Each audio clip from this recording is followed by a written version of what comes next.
ntitwitwa ngo profete ngo kubera ko ari ibintu twihaye, ntitwitwa ngo profete ngo kubera ko ari amazina abavyeyi baduhaye, ariko ni izina ryo gutoranya. Ariko igihe cyose ndiko ndakuraba ndakubona ko ingorane, burya ubukene ufise ntuyibaze ngo n'ibindi byakubaye ko nakaronda ko mu miryango yawe. Hariho inasenge waso niwe yazanye ibyo bintu mu muryango wawe. Ndazi neza yuko wanakuze ukanarinda usaza ukangana ukungana, umva ko nyokuru wawe ari umurinzi.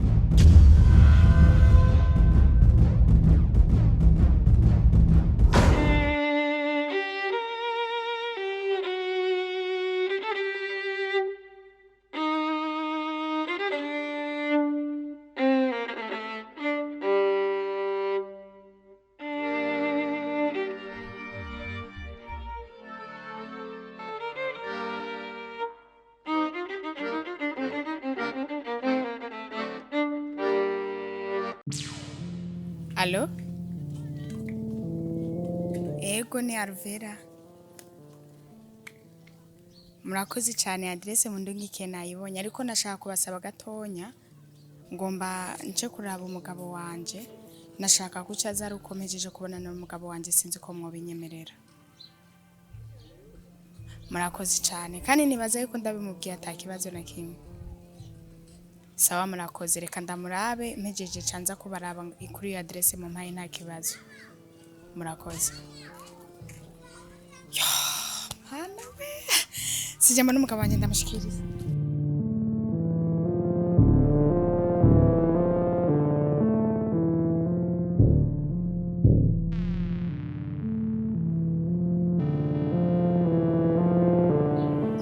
Clinton, tumaze kuyaga byinshi ariko ndumva neza kutaraheza. Nunyagire rero ndabyumva. Hama rero ndamushikanya mutama kujya barabara wacu. Naragerageje kuraba hirya nino impande yiwanje narabonye abapolisi n'umukuru wanje arimo, ariko naragerageje kumujana buke umukobwa no mu nzu.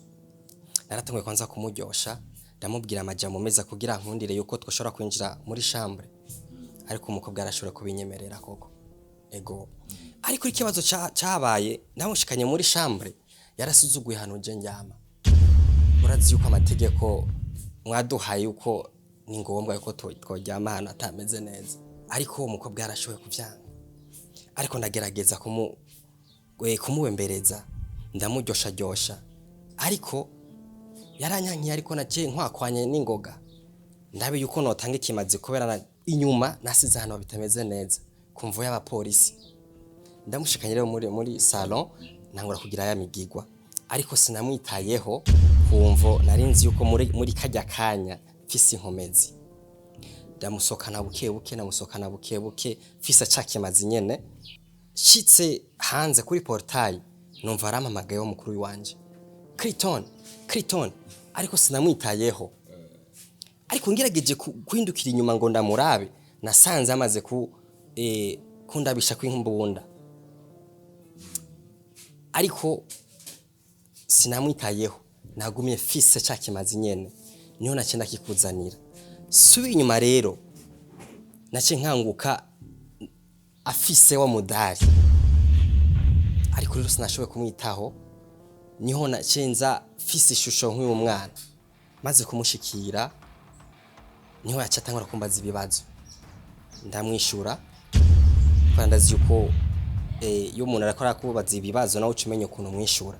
Naramwishuye, ariko muri kajya kanya naciye mvuga ati ko ibintu bitangwe kukomerana kubera acafise wa mudari. Niho naciye ngira uburyo bwose ukuntu nkora ama esprit ndamushira ibintu mu maso kugira ashire wa mudari hasi. Maze kubikora uko yacashira umudari hasi, icyansezera aragenda. Rero murakukanya niyo nace mpinduka rero jewe rero nka Clinton nace ninjira mu nzu mutama. Kandi mutama ndabona hari ikintu je kitagenda neza. Ujya mukuru wanje ngoma ndamurandure kubera simora shaka umuntu anyinjira mu buzima. niyo mpamvu je najenga kukubwira yuko ujya mukuru wanje ndiko ndamuharurira iminsi yo kubaho. Clinton, nagenda kuremesha umuryango wacu nta nkoyi dutera ubwoba ko turafite n'amasezerano ntajya bazikora kiyose agiye basanga butaka kumutera umwuka naho hajya ntaco yakikugira ujya mudari ufise imbaraga zidasanzwe ufise inkomezi zidasanzwe mbe kumutera bijya vyukuziwa byazananye ujya mudari nyene ni wabikitanye Clinton mukuru wawe nawe waramwe imbaraga zidasanzwe yarubahuza akora kuri ujya mudari usico no gutuma murondere mwicarane hama muyagishe umva ico avuga kuko nyana mukeneye mu muryango wacu ugakino ko buzima Clinton uranyumva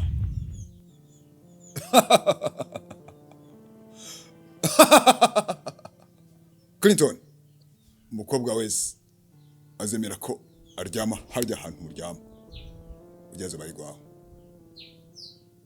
uzovyanka kizoba ari kimazi cyo muryango w'agakino k'ubuzima.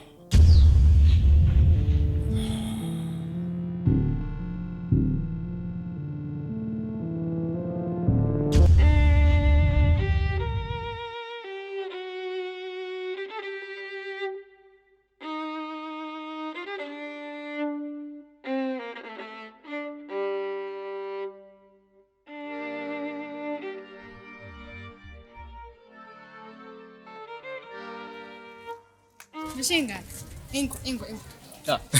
ingo ndakubwira ndafite inkuru ishushe Mfite inkuru shushe. nyene reka kuneza ahubwo ngo tugende ingo None yoma reka tuvugane hanyene basi tuvugane hanyene. ingo rwose nkeneye ko ari n'umuntu atwumva ingo ndakubwira ingo Mana yanje. ingo ahubwo nubona ko nezerewe Uno musi nabonekewe. Wewe ari vera. ingo Umeze uko? yo Biya sinoti baranje. Sinoti ba mukorosi.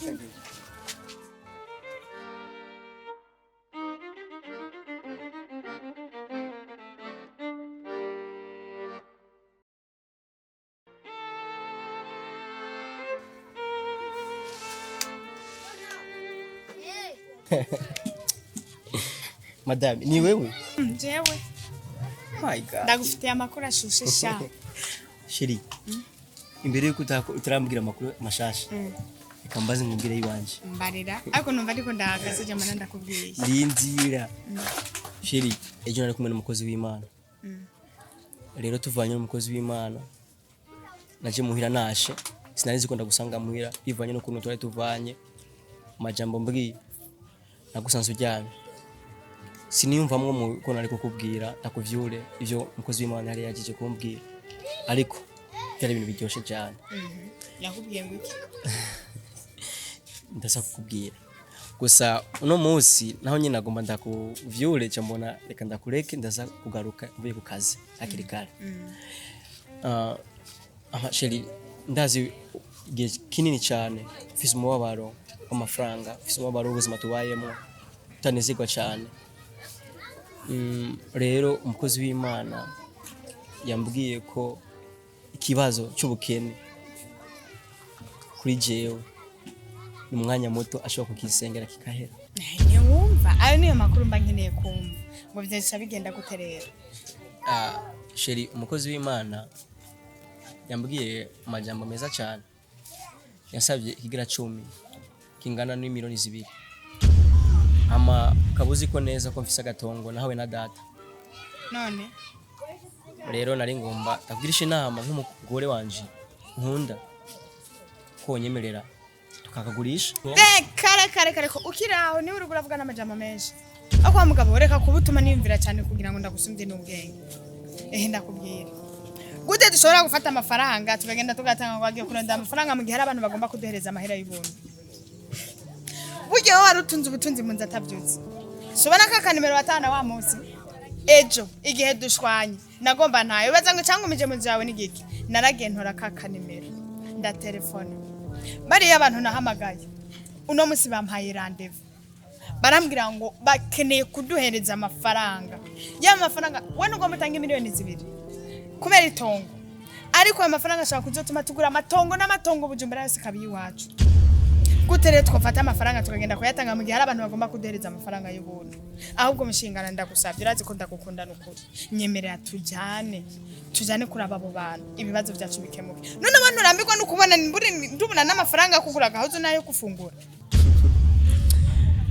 mana data mu ijoro abagore mwimvira hagufi gute ushobora kumbwira ko hoba umuntu yo guha amafaranga yo kubuntu ibyo byoshoboka ari nayo mpamvu we nawe wiyumvira hagufi noneho aho wiyumvira yuko arya amafaranga pastor zo muhaza cyo kuyatereshereza mu ijoro yakuzaniye wahaye amafaranga kwa yakubiye ngo uzocuronga ubutunzi bwinshi aya mafaranga azobavuye je nawe bivuze rero ngo twiyumvira bimwe nyizera tugende baduhereza aya mafaranga wa mugabo ubuzima aho jewe nanse ku telefone kuzya nimero ni yahe zifise ko amakenga ndizibona neza naho abantu muzofira muri amakenga y'inimero zigira ko amakenga gute umviriza ndakubura wa mugabo reka gusamara nuze tugende kandi je nuwanga kugenda ndigira n'ukuri reka gufyina Mvamo madame uri umugore nyina nk'umugabo kijambo yuko niwa kwihenda ugakora ikosa ugakurikira umuntu yagutelefone kwizo nimero ugiye kuronga amarongo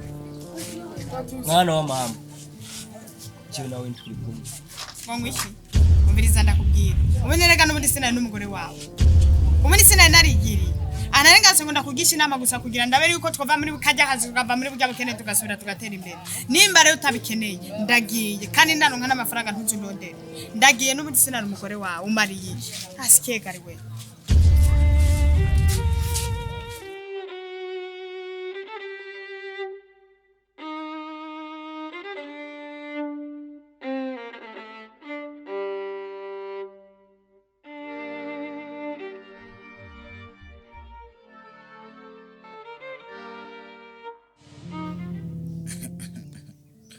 Clinton buryo kimara kuntelefona umbarira kunkeneye naryohewe cyane nico gituma nakubari usangi wanje kuki wawe nari maze kuhashika burya mu minsi 3 nari kuzanzanye igipolisi ci wanje n'abade post dusanzwe dukorana ku ruhande kugira ndagushirika intoki ijya ngeso ufise yo kunyuruza abana b'abakobwa bakaburirwa irengero burya sinanzi kariwe muto yiwanje ubifise mu ruhara ariko igintu gihari kubi uramutse unyibariye neza kunkeneye nanje aho hantu nashaka kumviriza ibintu by'iwawe nzani kuko wewe tumaze kugushira kwa attention nico gituma ndakugira kama atohoza yimbitse naca gihe nazi wawe hajya nari mu matohoza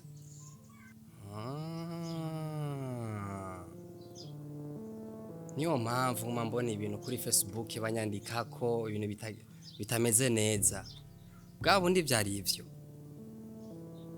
sha ibintu kwerije ntavyo nzi ivyo ukuranyagiriza jewe ntavyo nzi kiretse gusa je nifite akandi kazi kiwanje nkora ushaka kwigira umwagazi w'intama kandi usanze uringo Clinton je narakwiboneye n'amaso yiwanje yaba nari mfise ububasha nk'ubwo namwe musanzwe mufise nari kuba naragufasha nuko tutari muri inosi dusanzwe tumenyereye ndi ntambwe gute urazi yuko muhira tuma dukunda gusenga cyane gose ubu ushika rero muri aka kanya utangwe kunyumvira ko nabi urazi yuko twebwe tuvukana kandi urazi yuko twe twakuze tugenda gusenga cyane reka ndakwereke abakobwa 2 cyangwa 3 abona amaze kurunguka muri Saudi kugira uvyemere ni benshi abwo reka ndakwereka umwe twebwe abanyagitega turangwa n'amasengesho ariko iryo kosa ntajyo nokora ariko ni benshi Hi umeze neza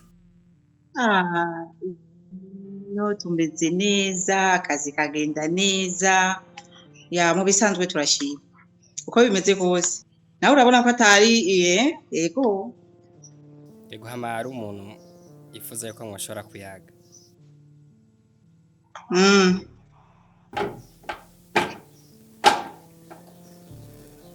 sawa Allo oui meze neza sawa muraho yego turashima namwe natwe turi impore hama ni byiza cyane mwitwa bande Je nitwa Zeibi. Zeibi. Ama Zeibi. Wewe ihura ryawe na Clinton byagenze gute? Uwo n'umukenzi sana ndamuzi neza. Yarangiriye na mission yo kuzino aho ndi. Niko ndamuzi kuko hariho benshi yatuzanye ino aruko tuje kuronderanye n'ubuzima. Niko ndamuzi. Hama Zeibi. Ubu muriko muravugana ni komiseri. Hama uwo Clinton turiko turamugira ko amatohoza. Kuvyerekeranye n'abakobwa baburirwa irengero. Hama ubu ndatanguye gutora umuco neza ko numva abarungikiyo hanze. Uya n'umwana mwiza cyane. N'umwana mwiza cyane uwo yemwe tumugirire uko. Mu kubarungika nkishira hamwe canke abarungika ku giti ciwiwe. Oya aturungika nkishira hamwe. Abarungika nkishira hamwe. Bisigura ubu murafise ishira hamwe canke koperative. Ego adutwara mu mategeko kabisa si ibintu byo mu rufurifuri. Hama we muraheza mukamufasha iki mumaze gushika ku buzima bwiwiwe. Biravana n'ibyo twumvikanye kuko umuntu wese agenda ari uko bamaze kumvikana. Bisigura ko hari iyindi myumvikano muhora mwumvikana nawe. Oya nta bindi mu giti ciwe. Oya nishira hamwe iri hamwe ifasha abantu baba bifuza yuko bogenda muri bino bihugu. None mwebwe iyo mugiye yo mumaraye imyaka ingahe kugira mugaruke mu gihugu canyu c'u Burundi? Ego mu bisanzwe n'imyaka 2 ariko bishakiye urashobora kwiyongera. Mufise ivyangombwa? Yego tufise ivyangombwa. Mwakoze kuduha umwanya wo kuyaga namwe avenda mubasubiza. Murakoze namwe. Ego murakoze. Ego ndabashimiye.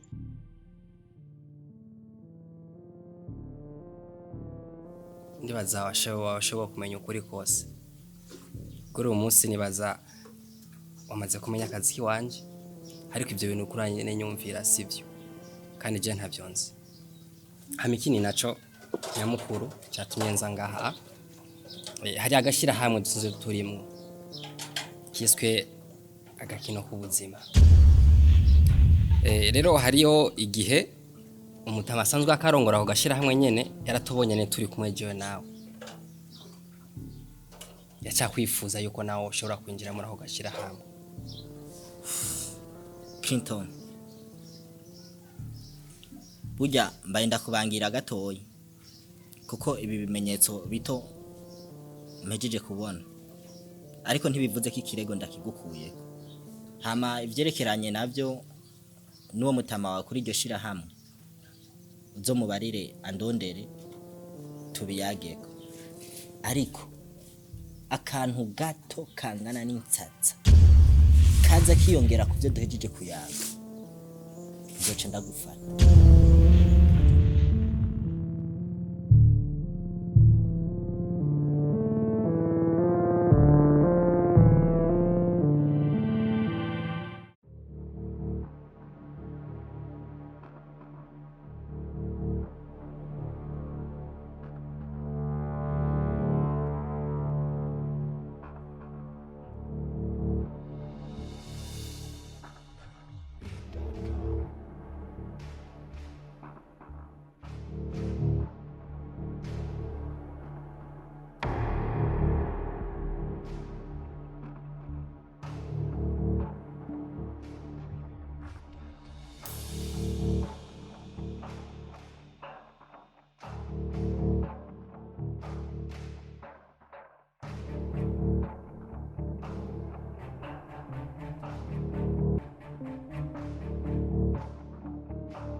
Karibu.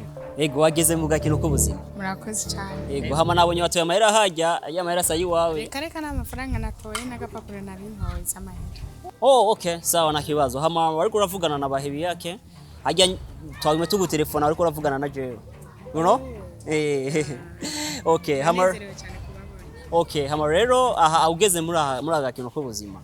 ibibazo byose ufise birahera kandi biraboneka neza ko ukunda amahera ego so that bandanya riya urabandanya ugende uraza kubona abantu nka batanu cyangwa batandatu bicaye ahantu uce winjira muri abo nyene wicaremwo hamucu uganiza ibibazo ufise bizoba biheze murakoze cyane ego welcome dear murakoze cyane so bandanya rero